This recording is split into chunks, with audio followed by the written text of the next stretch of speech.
안녕하세요, 여러분.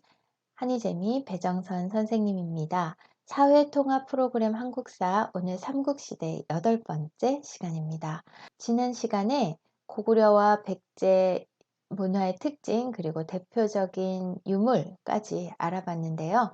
백제는 아주 화려하고 예쁘다.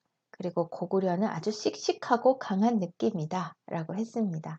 오늘은 신라 문화의 특징과 유물 그리고 삼국 문화의 전파에 대해서 알아볼게요.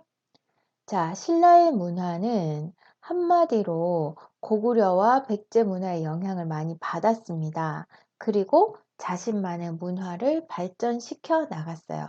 왜냐하면 신라는 가장 이 한반도의 동쪽에 위치해 있어서 고구려와 백제의 영향을 받을 수밖에 없었죠. 그리고 가장 늦게 전성기를 맞이한 나라였기 때문에 고구려와 백제 문화의 영향을 받기는 받았어요. 하지만 신라는 자신만의 문화를 발전시켜 나갑니다. 그대로가 아니고 신라스러운 신라의 문화를 발전시켜 나가는데요. 신라의 문화는 대표적인 게 요거예요. 이 천마도라고 하는데 말인데 하늘을 나는 말이잖아요.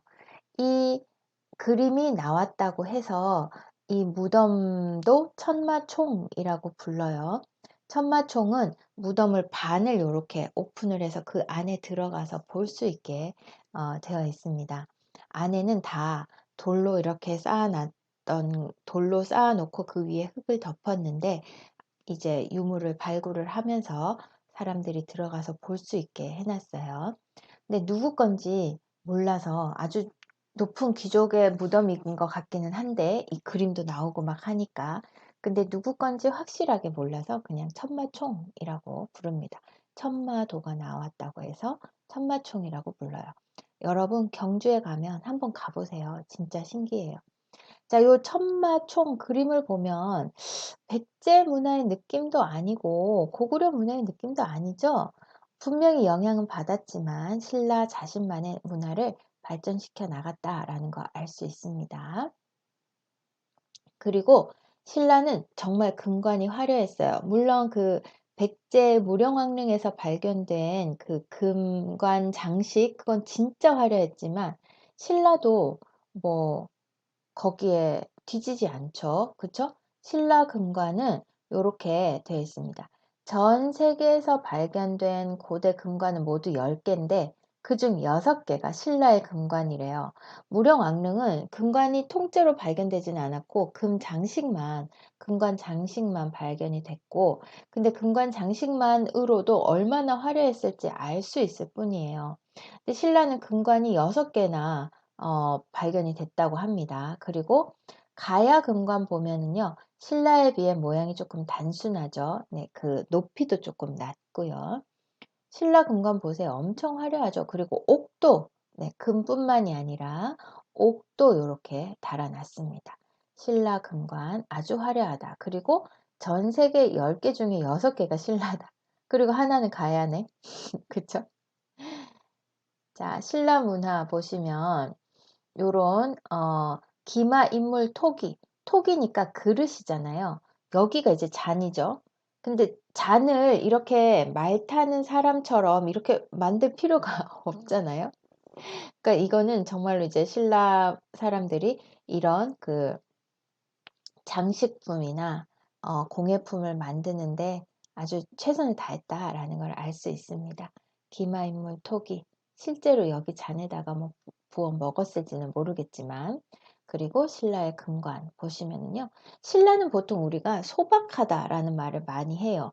백제보다는 덜 화려하고 그리고 고구려보다 얌전합니다. 그러니까 많이 꾸미지 않았지만 뭔가 매력적인 그런 사람들 있잖아요. 그런 느낌을 주는 게 신라의 문화예요.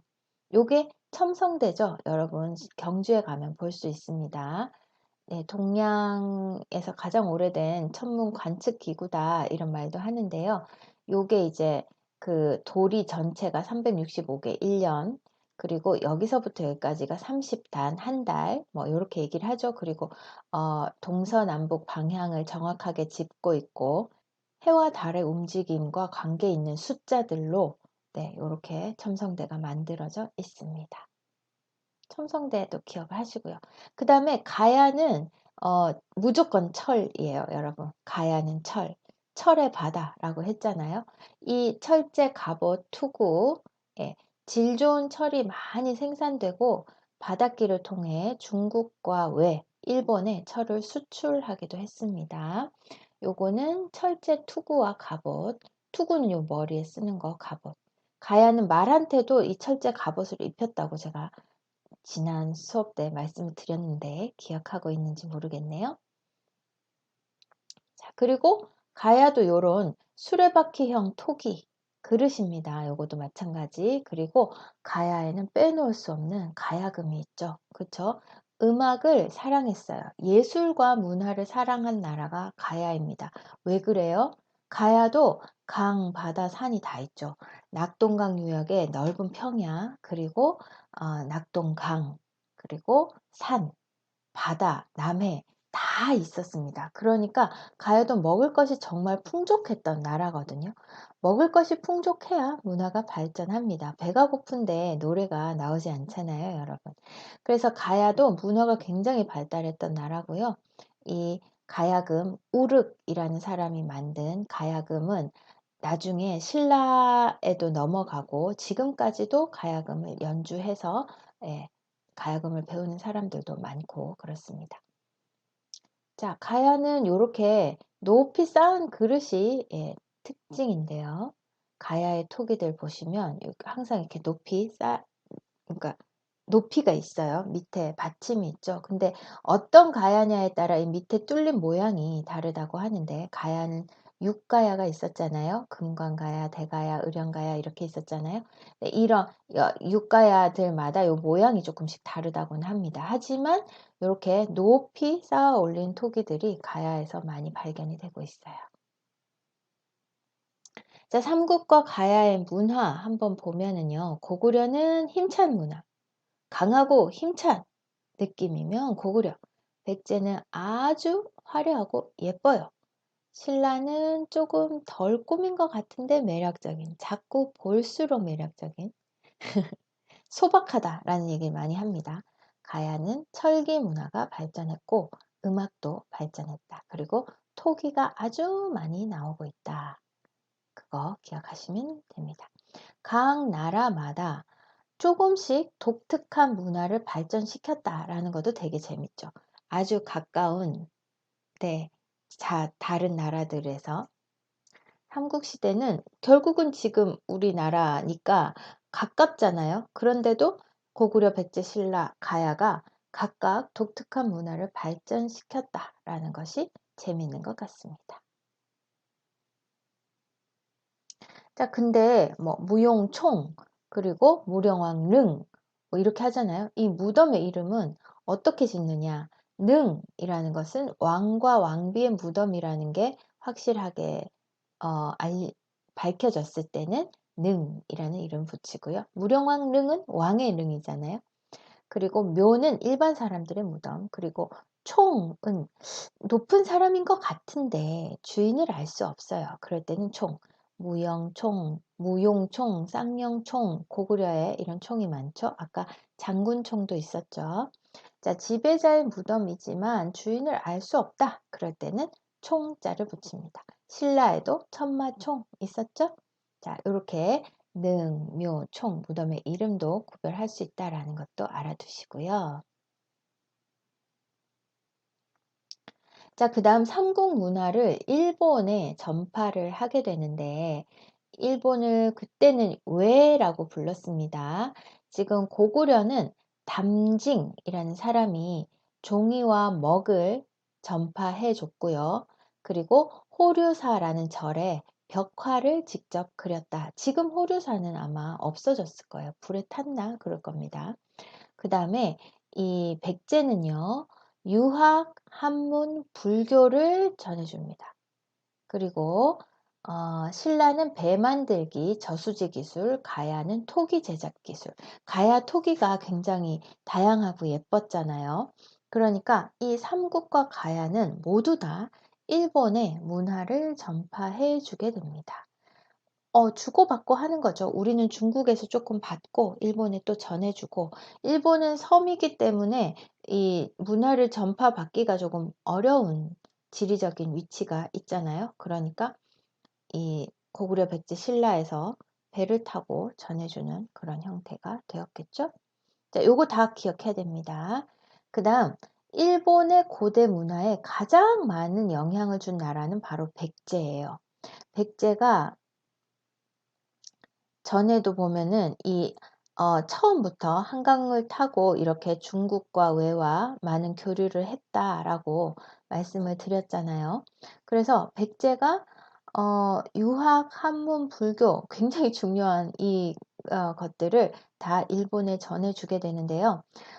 일본 문화에 남아있는 백제 문화의 흔적 보시면 정림사지 5층 석탑, 요거는 백제 문화인데, 호류사 5층 목탑, 일본은 나무가 많으니까 목탑으로 지었죠. 하지만 비슷하죠. 그죠? 백제와 일본이 가까이 지냈다는 그런 여러 가지 유적이나 유물 또는 역사적인 자료들은 굉장히 많이 있습니다. 나중에 기회가 되면 또 말씀을 드릴게요. 그 다음, 고구려 문화는, 네, 수산리 고분벽화 한번 보세요. 지금 이 긴 저고리, 주름 치마 이런 것들, 다카마스 고분벽화 굉장히 비슷하죠? 네, 이런 것들이 일본에 전해진 고구려의 문화구나. 또 담징의 호르서 금당벽화, 요거 정말로 이제 나무를 그렸는데 새들이 날아와서 떨어져 죽었다고 할 정도로 정말 잘 그렸다는 그런 이야기가 전해오는 담징의 호르사 금당벽화입니다. 고구려 문화도 일본에 전파를 했어요. 그리고 신라는 배 만드는 기술과 항해술 그리고 저수지 만드는 기술을 일본에 전해줬다고 합니다. 그리고 어느 나라인지 모르지만 이 삼국의 유물인데요. 금동 미륵보살 반가사유상. 금동은 금으로 칠했다는 거고요. 반가부자를 틀었다는 거죠. 한쪽 발만 올렸잖아요. 그리고 사유, 생각하는 그런 조각이다, 모양이다.